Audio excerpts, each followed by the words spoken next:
వరుస సెలవులతో పుణ్యక్షేత్రాలకు జనం పోటెత్తారు. నాగర్ కర్నూలు జిల్లా సలేశ్వరానికి వెళ్లిన భక్తులంతా పనిలోపరిగా ఇప్పుడు శ్రీశైలానికి కూడా క్యూ కడుతున్నారు. దాంతో ప్రధాన హైవేపై వాహనాలు కిక్కిరిసిపోయాయి. శని ఆదివారాలతో పాటుగా సోమవారం అంబేద్కర్ జయంతి సెలవు కావడంతో శ్రీశైలం మల్లన్న దర్శనానికి భక్తులు వెళ్తున్నారు.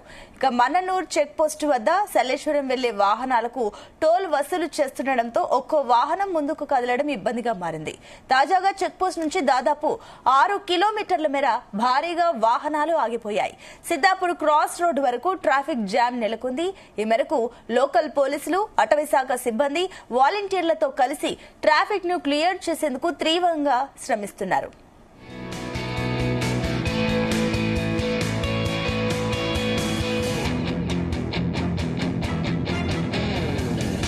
రైట్, ఇదే అంశానికి సంబంధించి మరిన్ని డీటెయిల్స్ మా కరెస్పాండెంట్ శశి అందిస్తారు.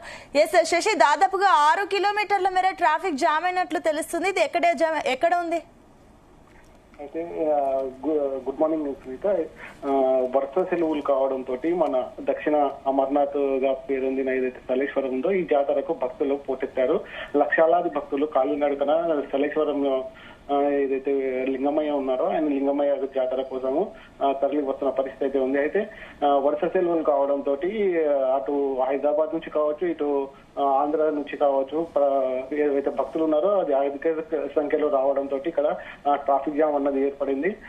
ఇక్కడ మున్ననూరు నుంచి ఫరాబాద్ గేట్ వరకు, అదేవిధంగా అటు దోమలపేట నుంచి ఇటు ఫరాబాద్ గేట్ వరకు, ఆ శ్రీశైలం వైపు నుంచి ఇటు హైదరాబాద్ వైపు నుంచి భక్తులు ఒకసారిగా రావడంతో భక్తుల తాకిడి అధికంగా ఉండడంతో దాదాపుగా అటు 6 కిలోమీటర్లు ఇటు 6 కిలోమీటర్లు ట్రాఫిక్ జామ్ కావడంతో భక్తులు తీవ్ర ఇబ్బందులు గురవుతున్నారు.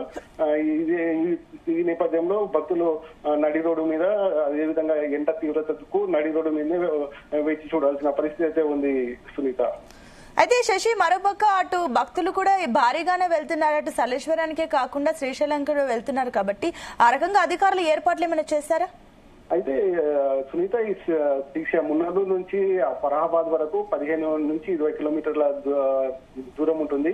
ఈ దారిలో అటు శ్రీశైలం నుంచి వచ్చే వాహనాలు కావచ్చు, ఇటు మున్ననూరు నుంచి వచ్చే వాహనాలు కావచ్చు అధిక సంఖ్యలో రావడంతో భక్తులకు ఎలాంటి ఇబ్బందులు కలగకుండా పోలీసు వాళ్ళు తగిన జాగ్రత్తలు తీసుకుంటున్నారు. అదేవిధంగా ఈ దోమలపెంట చెంచుపెంటల నుంచి ఉండే చెంచు యువకులను దాదాపుగా 120 మంది వాలంటీర్లుగా ఏర్పాటు చేసుకుని ఆ వాలంటీర్లతోటి ట్రాఫిక్ ని క్రమబద్ధీకరణ చేసే ప్రయత్నం అయితే చేస్తున్నారు. ఎంత చేసినా నిన్న సెకండ్ సాటర్డే, ఈ రోజు సండే, రేపు సోమవారం కావడంతో వరుస సెలవులు కావడంతో భక్తులు అధిక సంఖ్యలో పాల్గొంటున్నారు. ఈ సలేశ్వరం జాతర ఏదైతే ఉందో 3 రోజులు మాత్రమే ఉంటుంది. ఇంతకుముందు దీన్ని 5 రోజులు ఉండేది. అయితే వన్యప్రాణుల సంరక్షణ నిమిత్తము ఫారెస్ట్ అధికారులు దీనిని 3 రోజులకు కుదించడం జరిగింది. ఈ 3 రోజులు ఉండడంతో, అదేవిధంగా ఈ రోజు ఆఖరి రోజు నిన్న పౌర్ణమి కావడంతో భక్తులు అధిక సంఖ్యలో పాల్గొంటున్నారు. ఈ పాల్గొనడంతో ఇక్కడ దాదాపుగా ట్రాఫిక్ అయితే భారీ మొత్తంగా జామ్ అయింది. వాహనాలు రోడ్డు పైన నిలిచిపోయారు. చిన్న పిల్లలు ఉండడంతో, అదేవిధంగా వృద్ధులు కూడా ఈ ఎండ తీవ్రతకు రోడ్డు పైన నిలబడడంతో తీవ్ర ఇబ్బందులకు గురవుతున్నారు. అయితే పోలీసు వారు మాత్రం ట్రాఫిక్ ని క్రమబద్ధీకరించే పనిలో ఉన్నారు. ఈ అధిక భక్తులు వస్తారన్న అంచనాతోటి అటు సలేశ్వరం దగ్గర అన్నదాన ప్రసాదాలు, అదేవిధంగా ఏదైతే మంచినీటి కొరత లేకుండా 120 ట్యాంకర్లతో మంచినీటిని ఏర్పాటు చేయడం జరిగింది. అదేవిధంగా ఎండ తీవ్రత అధికంగా ఉండడంతో అంబలి కేంద్రాలను కూడా ఏర్పాటు చేయడం జరిగింది. అటు పుచ్చకాయలు, ఫ్రూట్స్ కూడా పంపిణీ చేయడం జరుగుతుంది. ఆ భక్తులకు మాత్రం ఎలాంటి అసౌకర్యం కలగకుండా అటవీ శాఖ అధికారులు, పోలీసులు పూర్తి జాగ్రత్తలు తీసుకుంటున్నారు. కాకపోతే ఆర్టీసీ బస్సు వారు ఎక్స్ట్రా ట్రిప్పులు కూడా నడపడం జరుగుతుంది. కాకపోతే భక్తులు నుంచి మాత్రం భారీగా ఛార్జీలు వసూలు చేస్తున్నారని భక్తులు వాపోతున్న పరిస్థితి అయితే ఉంది. దాదాపుగా 160 రూపాయలు కేవలం అచ్చంపేట నుంచి సలేశ్వరం వెళ్ళడానికి ఏవైతే బస్సులు స్పెషల్ బస్సులు ఉన్నాయో ఆ బస్సులలో అధిక ఛార్జీలు వసూలు చేస్తున్నారు. అదేవిధంగా ఈ బస్సు సలేశ్వరం 16 కిలోమీటర్లు ఉంటుంది. ఆ 16 కిలోమీటర్లకు దాదాపుగా 12 కిలోమీటర్ల వరకు మాత్రమే బస్సు వెళ్తుంది. అక్కడ నుంచి మళ్ళీ ఆటో తీసుకొని వెళ్ళాలి. ఆ 4 కిలోమీటర్ల ఆటో ప్రయాణానికి కూడా దాదాపుగా 80 నుంచి 100 రూపాయలు వసూలు చేయడం జరుగుతుంది. ఈ ఛార్జీల మూత ఎక్కువ కావడంతో భక్తులు తీవ్ర అసహనానికి అయితే గురవుతున్నారు సునీత.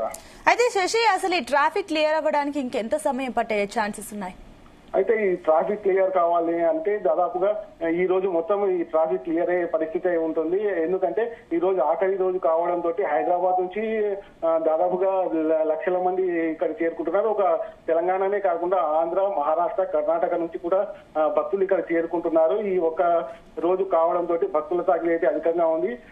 దాదాపుగా ఇంకో 4-5 గంటల వరకు అయితే ఈ ట్రాఫిక్ ఇలాగే కొనసాగే అవకాశం అయితే ఉంది. దీనికి తోడు భక్తులు కాలినడకన కూడా వెళ్తున్నారు. దీనికి సంబంధించి పూర్తి జాగ్రత్తలు తీసుకున్నారు. అటు ఈ రోజు నిన్నమైన దర్శనం చేసుకోవడానికి అయితే దాదాపుగా 5 గంటల సమయం పట్టే అవకాశం అయితే ఉంది సునీత.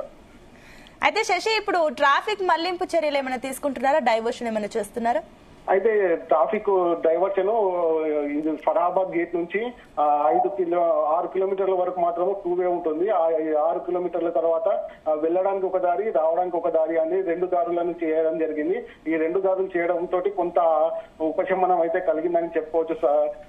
ఈ ట్రాఫిక్ మళ్లింపుల కారణంగా ఈ రద్దీ కాస్త మనకు ఉపశమనం ఇచ్చే అవకాశం అయితే ఉంది. అయితే శశి, ఇప్పుడు ఎండ తీవ్రత ఎక్కువగా ఉంది. సడన్ గా వాతావరణంలో కూడా కొన్ని మార్పులు ఉన్నాయి కాబట్టి అటు భక్తులకు ఆరోగ్యానికి సంబంధించి మరి అత్యవసర సేవలు కానివ్వండి, అంబులెన్స్ కానివ్వండి, ఇలాంటి ఏమైనా సౌకర్యాలు ఏర్పాటు చేశారా? సునీత, అయితే ఈ ఎండ తీవ్రత ఎక్కువగా ఉన్న నేపథ్యంలో ఈ అటవీ శాఖ అధికారులు అదేవిధంగా పోలీస్ అధికారులతో సమన్వయం చేసుకుంటూ డిఎంహెచ్ఓ అధికారులు అక్కడ ఒక ప్రథమ చికిత్సాలయాన్ని అయితే ఏర్పాటు చేయడం జరిగింది.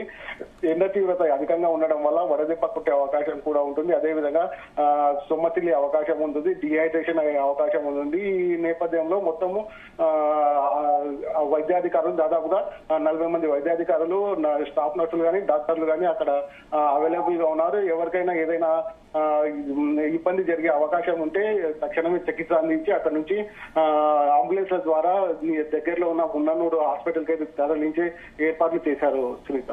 Right Shashi, thank you.